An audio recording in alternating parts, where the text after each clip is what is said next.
Hi, my name is Christie and I'm the writer of The Language of Kindness, A Nurse's Story.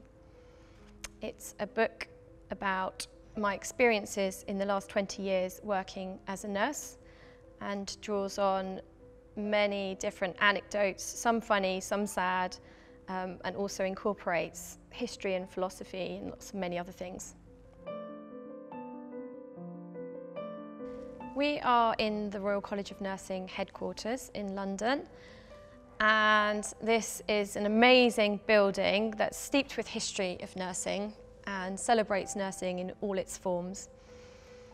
I, as a student nurse, used to come and use the library quite a lot, and when I say use the library, I used to read magazines and drink coffee and occasionally look at the extensive nursing books, which they've got many of. And I also taught some creative writing workshops here, independently of nursing. So for me, it's got a long history. When I had the idea to write something about nursing, I was thinking of writing something fictional. And I went to my agent and said, I'd like to write something nursing and also maybe some non-fiction in the future. And she suggested, which seems quite obvious now, she suggested that I combine the two and write some non-fiction about my nursing.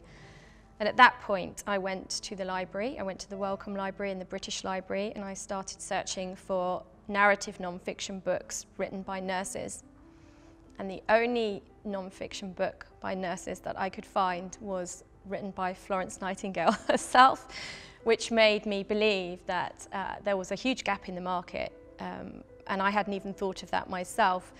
But there is so much narrative non-fiction written by doctors and really hardly any written by nurses, and I think that speaks volumes about gender, and it speaks volumes about our value system.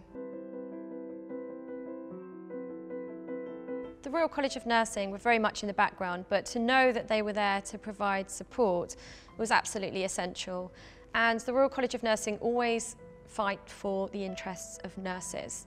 One of the things that the Royal College of Nursing does is work for better pay and conditions for nurses, which, as someone who was a nurse for 20 years, is hugely important. And any pay deal should be supported, as the Royal College of Nursing often says.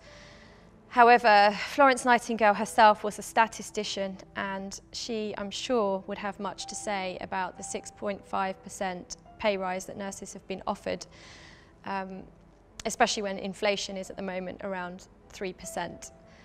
I wasn't one of the nurses who had to go to payday lenders, but I was dangerously close, and the Royal College of Nursing advocates nursing pay increases working alongside the government, and they have an arm that is the Royal College of Nursing Foundation, which provides nurses with hardship funds if they're going through financial difficulties. So they're a very, very important organisation who work on behalf of and with nurses.